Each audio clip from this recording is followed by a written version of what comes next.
آبرومون فامیلیمون پس کردی روز من سیاه کردی من 50 ساله بچم شیرینی خونه را ندیدم مادر دیگر آرام شدن نمیتواند زیرا فرزندی به بلاغت رسیده‌اش گم شده است به گرگای کشنه دخترها را فریم میکنم بچه جان من دیگر نمیتونم چی بگو من مادرم افکار شیدم بعدی مردنی من پیداش نکنم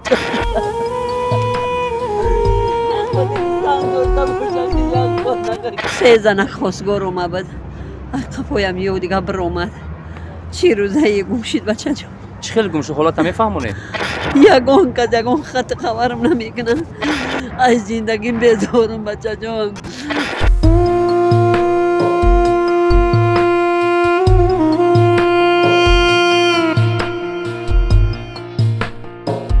دارو و طبیب تنها یک سبب است اما شفای آن در دست الله است شرکت شفافرما نمودهای گوناگون داروهای را پیشنهاد می‌سازد که برای برآوردن ریش برای برآوردن موی سر برای نیست کردن بوی بدن برای فربه شدن برای خراب شدن همچنین برای بیماری گرده و بیماری مردانه و زنانه و شما کمک می‌کند از نام کانال مهراب پرو سلام فرستید تکفیل آجر حتما به دست میارید رقم‌ها در روی اکران من نوعی فرخور بچه جان نوعی فرخورم چند سال داره 50 رفتم 50 سال صاحبی چند فرزنده همین دو دخترک دارم من چند سال شی در این شهر در بدر در کوارتیرو میشینم در او فرخور خونه پدریمونه در بانک گرفتگیان در بانک گرفتن مو در این کوارتیرو در اینجا در بدر به امید دختری کلان 20 سال زیاد شید همین حال زار خطی گشتم به بچه به خونه به شو به در بچه جان تمامی عمرم در می ورته میده دخترم بد آخر نمیدونم من نمی بزردم که بزردم میشه و یک موده یک بار یک مو برای یک نوتی کنونی تابه یافتن مو بچه جانم اونجا افکار شدم من خاطری گودک خراندن بشاندن من یک ورتیره دارم در خونه خیشته بار این دختری کلون گم شید بچه چند سال دارد نامش چی است نامش چیزی سوال لولا لولا چند سال دارد 19 ساله 19 ساله چه خیلی شد در بازار گنجینه و خدنم روی سمنتای خنک سودا میکردیم خیمه گفت که در روی سمنتای خنک تا وقتی کوارتیره و گپ کار چی ندارم امروز سه زن خواستگار اومد قفایم یه دیگه بر اومد چی روزه یه گم شید بچه جان چه خیلی گم شد حالت نمیفهمونه من گفت که وقتی امود خاصه خالا گپ زدیم چی پیلان داشت یا خراب یا بردن دیگه شا نمیدونم بچه جان وقتی خواستگارا اومدن چی گفتن در کدام موضوع خواستگارا همین سه کس قطیش گپ زدن من گفتم جنجال کم که خطی دختری کلون چی گپ میزنه من مادرشم خطی با گپ زن یک سمت توالت میرم گفت همون توالت رفتگیش دیگه نیومد او زنکو سنیوس رفتن زنکوس رفتن میم سنیوس رفت دیگر نمیدونم امین یک محضی و چید بچه جون نیستن آخه خونی تر میگرم دیگر تمامی ملیسه و بلیسه یک محشید من نویشتم دادم بچه جون یگان کد یگان خط خبرم نمیکنن با برای با چیم چی گپاد میگن زنگ نزده است از روزی که گم شده است ای خونه ای به جایی ای مای جو در بدر در اتوبوس خواب کردم بچه جان در قدای کوچه من چطور رفتم سرم کردن در ملیسه خونه رفتم سرم کردن ای همی دختری کلونی دیگه میترسم بچه جان بغیری لولا بود چند دختر دیگر داره همین یک دختر دیگه دارم زیبینو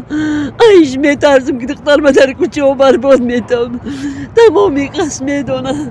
تمامی خشتوار میدونم من دیگه نمیدونم پیشی که برموخی خشتا برو هستم بچه جان همه دست رسن یک کسی کنم پدرش در کجا است؟ پدرش در کجا است مادر؟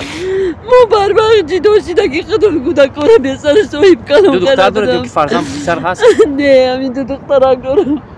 ای روزه گم شده است در بدری کوچه دستنم کن خواب خشتا باری کارگرم فشار میارن چی میگوین؟ صد کم میگن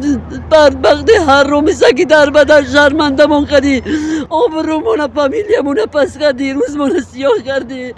آخر با کجا رو هم نمیگویه؟ میگم بچه جان میگم یک بار 20 سال اعتباری ناموز نکردنم یک بار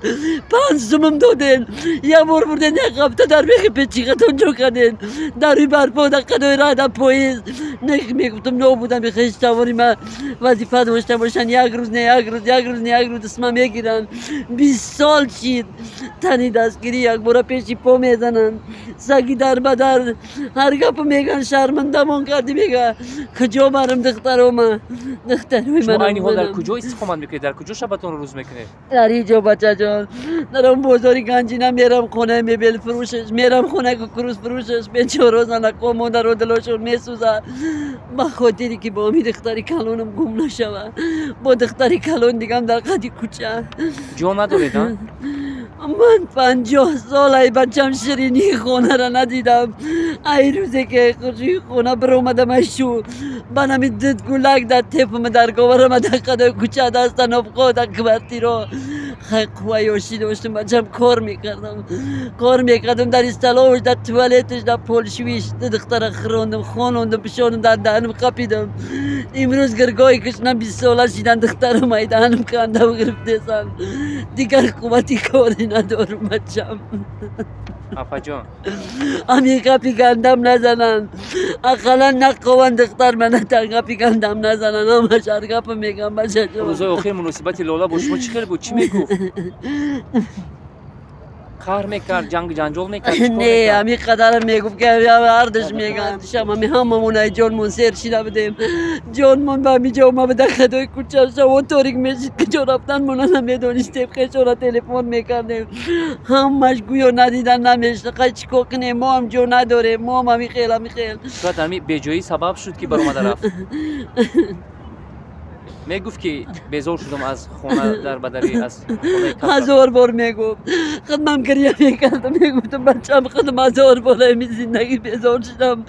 نه که در وقتش گرفتم و گشتم یک تیکه گوش بدین امروز دختری خلون کردم صبر کردین یک قدم دیگه مونده به آبروتون به آبرو شوفتم نمیدونم بچه جان مرا خدیکت بگونه کرد من دیگر افکار شدم خدای تعالی میامونه چه میگرم جانم خلاص میشید من با خاطری همیو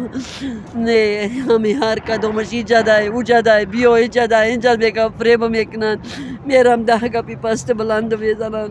فریب میکنن خولا حسار بیو خولا وحدت بیو ولی سو میگن نرا و دموی امو دختر تا یک جای دستن همو مخمقن میکنن اوکی میره اینجا فی سورش میره وحدت میره کیم کجا میره قرغان میره اما جو میره یک ماه باز شما دختر میکوبید یک ماه کاش که بچم با یک تیکه نون سری پناه داشته باشم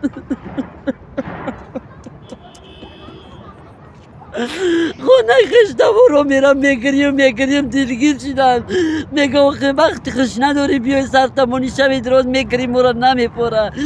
ای زندگیم بیدارم بچه جان من نمیدونم کدوم یک گر کدوم یک بدبخت های فکری دخترهای مرا دیدن در این ممیدی که خچون از شهروندان از مقامات توی کشور ای جانشان سیر شیدگی بدن دخترام خودم ای جانم سیر شیدم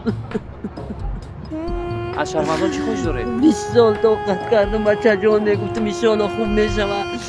شما نو کلان شدید ولی من امید دارم بچه ندارم در برم راستین در پیشی دوستش من شرمندم نکنین خیشت تباره پشتی شما مرا پرتافتن قطعی صغیراتی جمعی گریستان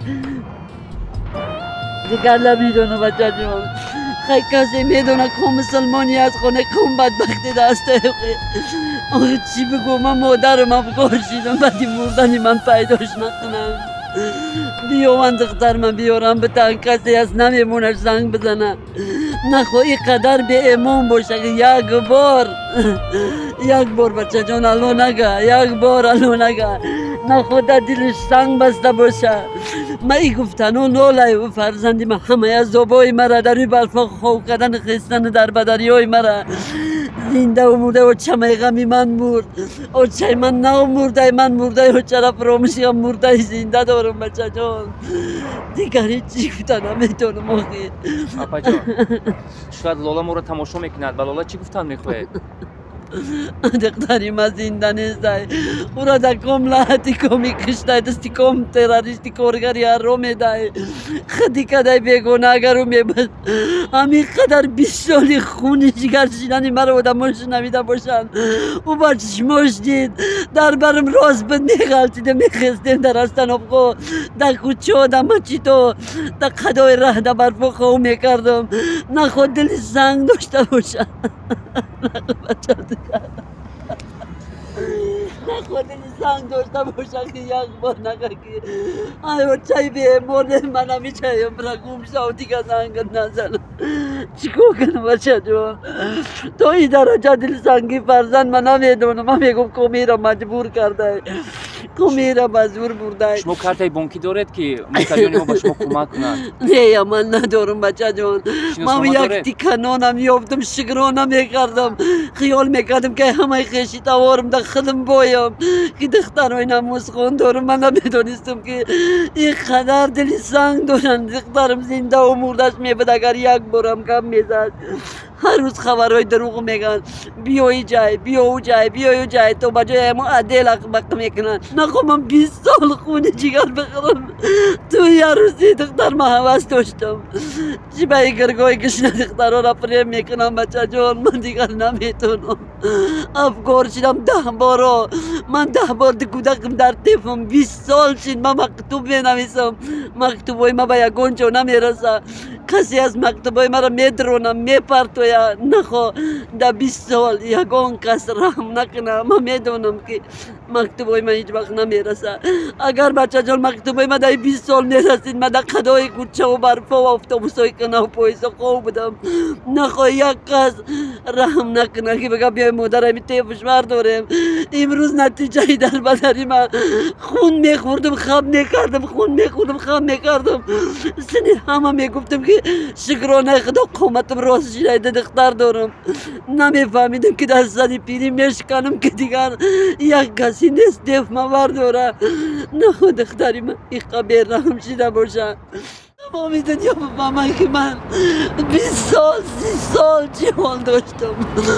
20 سال قومت من راست میکردم کار میکردم شکرانه فرزندو میکردم آروم شوید اپا جان آروم شوید میگفتم نمیتونم بچه جان در میگیرم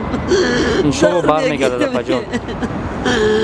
تماشابینان عزیز این عکسی که شما میبینید لولا نام دارد چند سال دارد مادر جان 19 سال است اگر شما او را در کجای دیدید در جای شنیدید میتوانید به رقم هایی که ما در روی اکران میگذاریم حتما زنگ زنید زیرا ببینید که مادر جگر سوخته چه خیلی برای فرزندش او با ادو شده است و ما خواهش میکنیم و همه رو دعوت به عمل میونیم که نسبتی گم شدنی لولا بی‌طرف نباشید و در نزدیکترین فرصت رو به ما پیشنهاد سازید نمیدونم بچه‌م خدی کرده بیگانه نمیدونم ای قدر حالای زاری بدبختی من استفاده بردم با مرا خدی کردن یک بار تنی دستگیریشون تمامی گپ در حقم زدن تمامی گپ میگفتن من به خدای بزرگ تکیه دارم صبرم بده که این دختری دیگر من دست ندم طور مادر عزیز میگویند سرپناه ندارند جای زیست ندارند و با همین دختری با بالغ رسیده سرشون رو در بدری کتی روز میکنند دوستان عزیز تماشاگران گرامی در کشور ما خیرخواهان در بدر مرد در خانه مردم مرد ای روزی سیاه یا چم میترسیدم یکی امید داشتم که دخترام نگاه میکنن نفهمیدم که امروز قامتم خم میشه و فرزندام مرا خیلی میکنن خودشون کردن کسی کرد کم دشمن کرد کم خودی کرد ای کم بغلی من استفاده بود ای خدا طلب مادر دیگر آرام شده نمیتواند زیرا فرزندی به بلاغت رسیدهش گم شده است دوستان عزیز تماشاگران عزیز بیاید در همین روزهای دشوار و سنگین مادر رو دستگیری میکنیم و یک قطعه زمین هم باشد یک فوره زمین باشد یا اینکه سرپناه باشد که با او بدهیم و همراه دو دخترش من دختر من بیام بتن فرزند من بیام بتن هم سرپناه عمرم بود شید گفته بده مال مردم من که با آبرو یک قدم مانده بود کامی دیده و دانسته کرد بچم باور کن ما تا که در روی سمنتای خنک میشینیم مادر جان شما آرام شوید این شهروندایی که شما رو تماشا کرده ایستادن بی‌طرف نیستند و حتما در پیدا کردن لاله کمک میکنند بچه جان این چندین مکتوبا و چیزایی که من گریسته به تمام میجا و مقامات آقدگیم در 20 سال نرسید در تیفم بدن گودک بدن مایده بدن در بدم خاک بستر بدم امروز کلان شدن عروسی شدن عاقبتی همین در بدرش همی بدست عاقبتی خاک بسترش همی بدست آرام شوید مادر